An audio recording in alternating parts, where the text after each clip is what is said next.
People convince themselves they understand risks better than they actually do. In this video, we're examining 6 fatal incidents where ordinary individuals made catastrophically poor decisions. Each death resulted from someone ignoring obvious warnings, dismissing safety protocols, or believing their limited knowledge was sufficient to handle dangerous situations. It was August 15th, 2017, in a residential garage in Tempe, Arizona. The evening remained hot and stagnant after a day that reached 104 degrees Fahrenheit, with little wind to move air through enclosed spaces. The garage sat attached to a single-story home in a quiet neighborhood, its interior sealed off from outside airflow.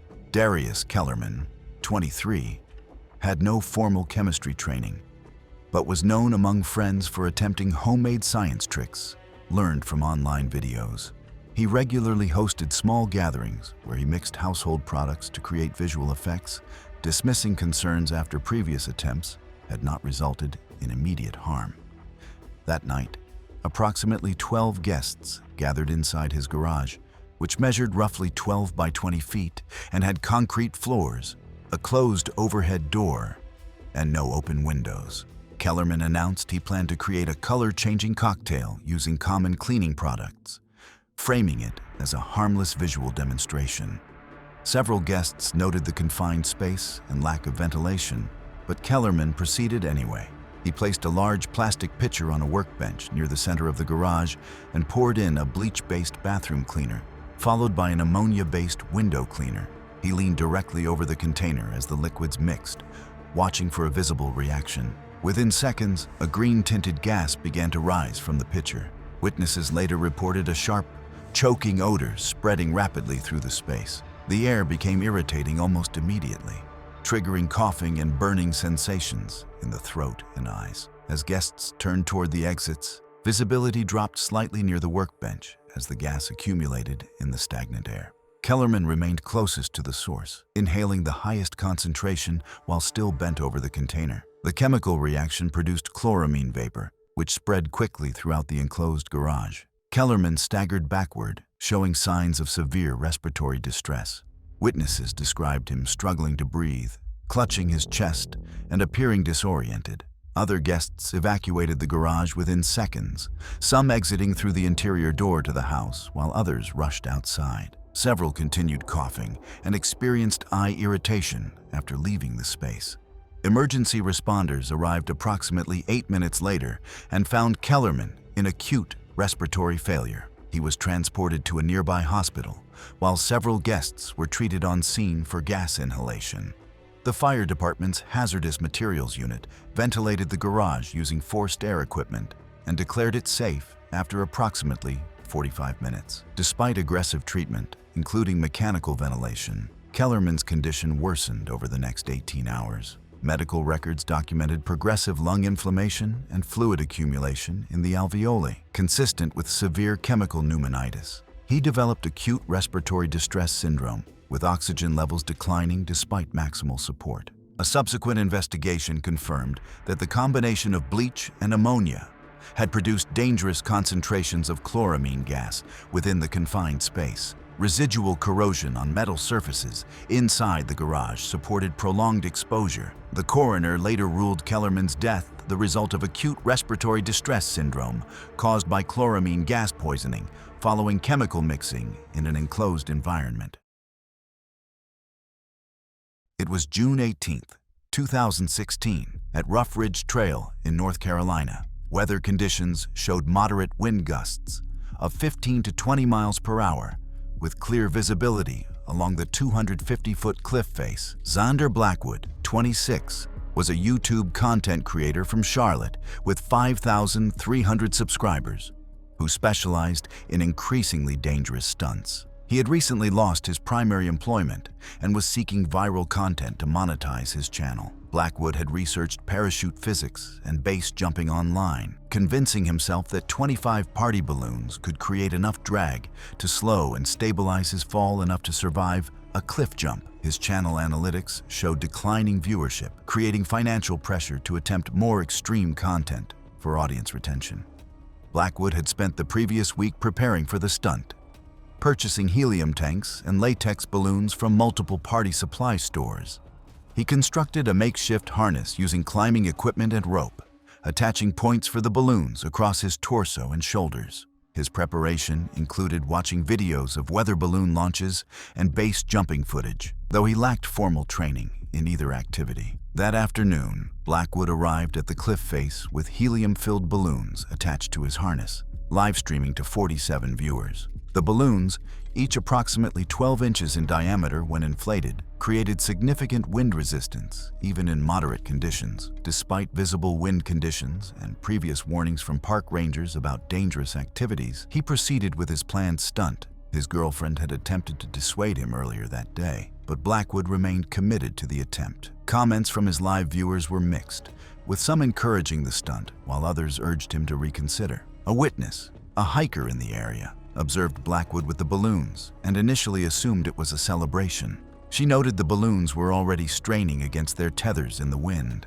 She watched as he positioned himself at the cliff edge, adjusting his camera equipment and addressing his online audience. The live stream showed him explaining his theory about balloon-assisted drag reduction. At approximately 3:47 p.m., Blackwood jumped from the cliff edge. The balloons immediately tangled due to wind resistance and the sudden strain from his falling weight, with several popping from the tension created by the wind forces. The remaining balloons provided no meaningful deceleration, as Blackwood fell approximately 250 feet, striking rocks at the base of the cliff. Emergency services were contacted immediately by multiple witnesses. A technical rescue team rappelled down the cliff face to reach Blackwood's location. Balloon remnants were scattered across the rocky terrain below, with several partially inflated and tangled in nearby vegetation, offering no evidence of meaningful drag during the fall. Blackwood's body was recovered within 2 hours. The livestream captured the moment he stepped off the cliff, but the camera feed became unstable during the descent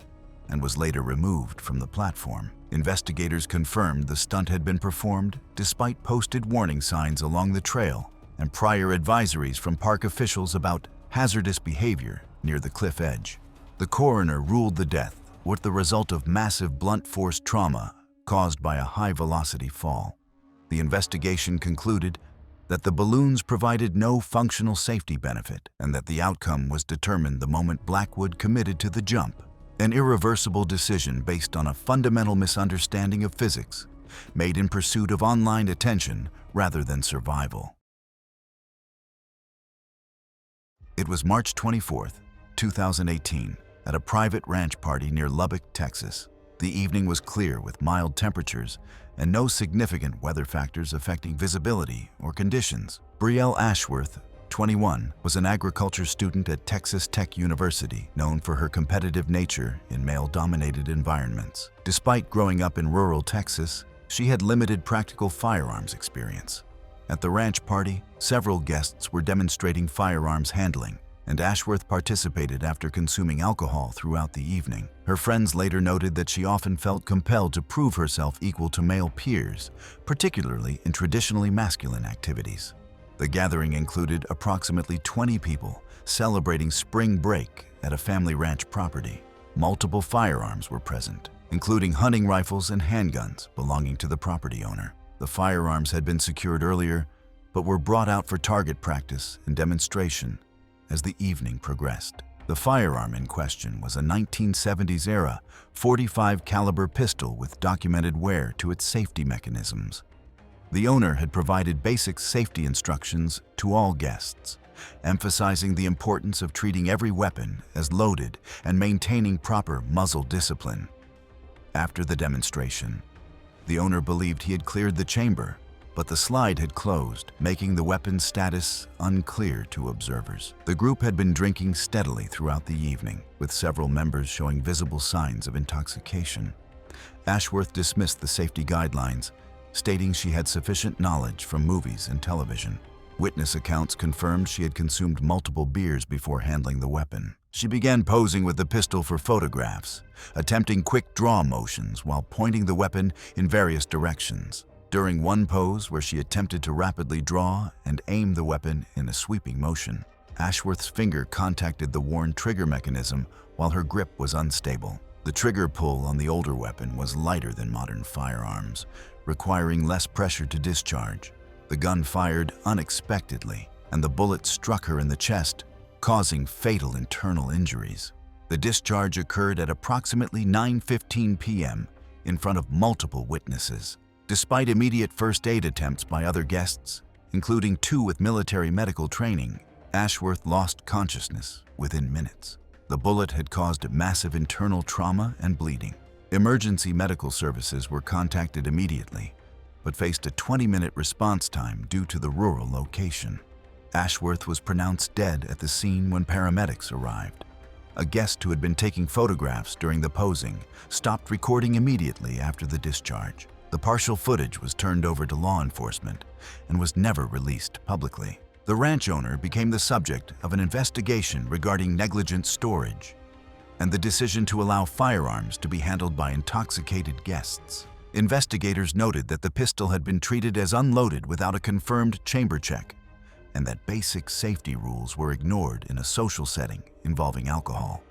The coroner determined the cause of death to be a single gunshot wound to the chest, resulting in rapid blood loss and fatal internal trauma. The investigation concluded that the shooting was not the result of equipment failure, but of a preventable lapse in judgment. One moment of showing off with a weapon that should never have been handled casually. It was October 8th, 2016, at Cape Hatteras in the Outer Banks of North Carolina as Hurricane Matthew moved along the coastline.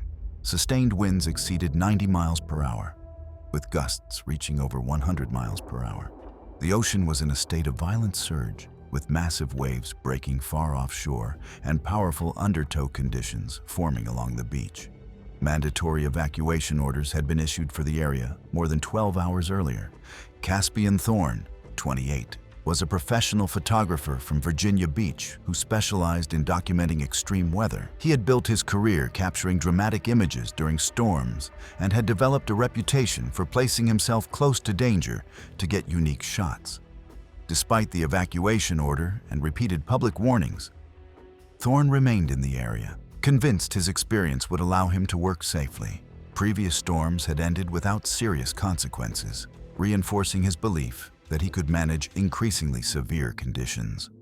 Hurricane Matthew, however, produced conditions far beyond those storms. Forecasts warned of life-threatening storm surge, unpredictable currents, and surf described by weather officials as unsurvivable. Thorne had media credentials allowing limited shore access, but no authorization existed for entering the water. Local residents and emergency personnel later noted that the beach was effectively deserted by early afternoon. At approximately 2:30 p.m., an emergency responder stationed inland as part of a minimal hurricane monitoring crew observed Thorne approaching the shoreline carrying waterproof camera equipment. From a distance, the responder saw him wade into the surf as large waves collapsed violently along the beach. The sea state was chaotic, with waves breaking unevenly and strong rip currents pulling away from shore. Within moments of entering the water, Thorne was struck by a powerful wave that knocked him beneath the surface. He resurfaced briefly farther offshore, but the combination of storm surge and undertow immediately began pulling him away from land. Despite his physical fitness and experience in rough water, he was unable to make sustained progress against the current. Over the next several minutes, he was observed being dragged farther out, disappearing intermittently between waves. Rescue was impossible under the conditions. Coast Guard aircraft were grounded due to wind speeds, and launching rescue boats in the surf would have placed crews at extreme risk. Thorne was last seen at approximately 2:45 p.m. before being lost from view beyond the breaking waves.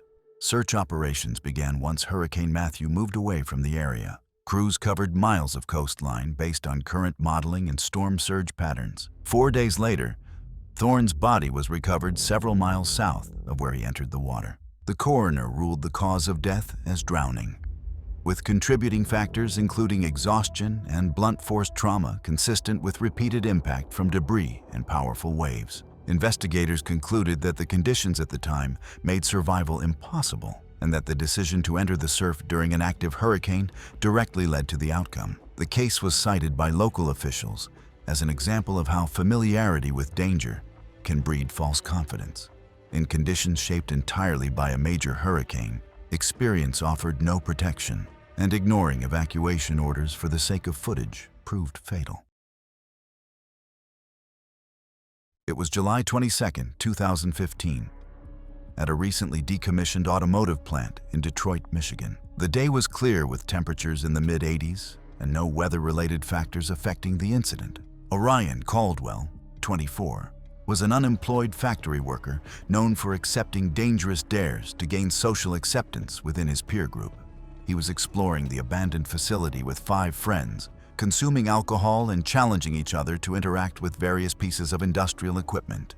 Adjacent to the decommissioned plant was an active electrical substation that remained operational to support the municipal power grid, with multiple high-voltage warning signs posted throughout the area. Caldwell had a documented pattern of accepting increasingly dangerous challenges, often dismissing safety concerns to maintain his reputation within the group. The group had entered the facility through a damaged section of perimeter fencing, despite posted no trespassing signs and security warnings. The plant had been closed for 8 months, but the neighboring substation continued operating with 13,800-volt electrical infrastructure. Warning signs in multiple languages clearly indicated high-voltage hazards throughout the electrical facility. The abandoned plant covered approximately 40 acres, with the active substation occupying a separate fenced area adjacent to the main facility. The group had been drinking for several hours before entering the area, documenting their exploration on cell phones and challenging each other to increasingly risky behaviors.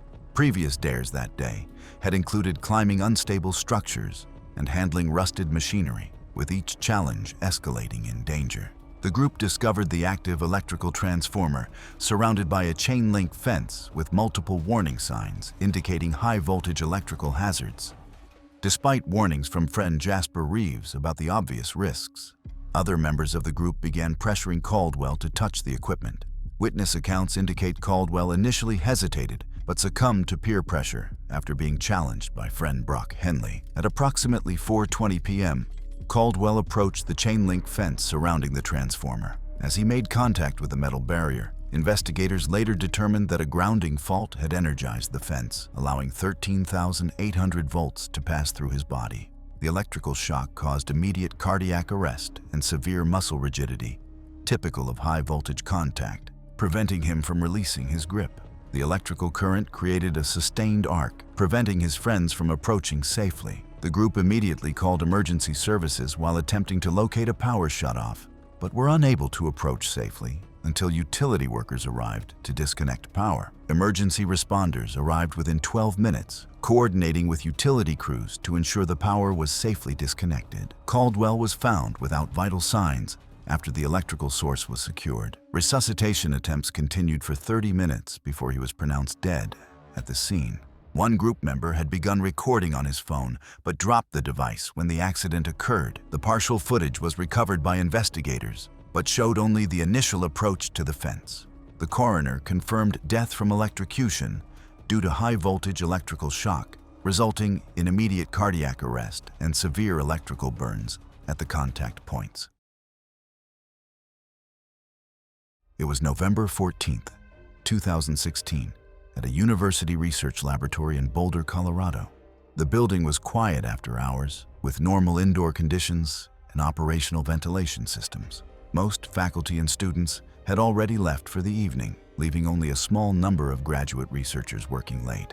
Serafina Blackwell, 20, was an art major visiting the laboratory with her boyfriend, a graduate chemistry student who had access to the facility. Although visitors were prohibited from entering active laboratory spaces without supervision and protective equipment, she accompanied him inside while he completed routine research tasks. Friends later described Blackwell as impulsive and prone to disregarding safety rules, especially when told not to touch objects. The laboratory housed advanced chemical research equipment, including multiple hazardous substances stored in clearly labeled containers. One workstation was set up for glass etching experiments involving hydrofluoric acid, a highly corrosive chemical capable of causing severe injury through skin contact. Proper protocol required the acid to remain inside a fume hood and to be handled only with full protective gear. During cleanup from earlier work, a plastic container of concentrated hydrofluoric acid had been placed on a nearby counter while equipment was being reorganized. While her boyfriend focused on computer work several feet away, Blackwell moved around the lab examining containers and tools. Despite prior warnings not to touch anything, she picked up the container holding the hydrofluoric acid. The bottle slipped from her hands and struck the floor, cracking and spilling the corrosive liquid across the surface. As she reacted instinctively, she stepped into the spill and attempted to steady herself, making direct contact with the acid on her hands and lower legs. Within moments, she experienced intense pain and irritation at the contact points. Her boyfriend immediately recognized the danger and activated emergency procedures, flushing the exposed areas with water and triggering the laboratory's emergency response system. Building alarms activated automatically, and emergency services were notified. Paramedics arrived within minutes and transported Blackwell to a nearby hospital. Initial assessment showed visible chemical burns, but the true severity of the exposure became apparent over the following hours. Hydrofluoric acid penetrates tissue rapidly and binds calcium in the bloodstream, disrupting critical physiological functions. Despite treatment with calcium-based antidotes and continuous cardiac monitoring, her condition deteriorated as systemic fluoride poisoning progressed. Over the next day, Blackwell developed severe electrolyte imbalances that led to cardiac instability. Medical staff worked to correct the abnormalities, but repeated cardiac complications occurred as the chemical continued to interfere with normal heart function. Approximately 36 hours after the initial exposure, she suffered irreversible cardiac failure. Investigators later determined that the fatal outcome resulted from direct skin contact with concentrated hydrofluoric acid, compounded by the absence of protective equipment and unauthorized handling of hazardous materials. Security footage confirmed she had handled the container despite clear safety restrictions. The medical examiner ruled the cause of death as cardiac failure due to systemic fluoride poisoning following hydrofluoric acid exposure. The incident prompted changes to after-hours access policies and reinforced the risks of disregarding basic laboratory safety rules, especially when interacting with substances that offer no margin for error. Thanks for watching. Want to watch more? Click on your screen now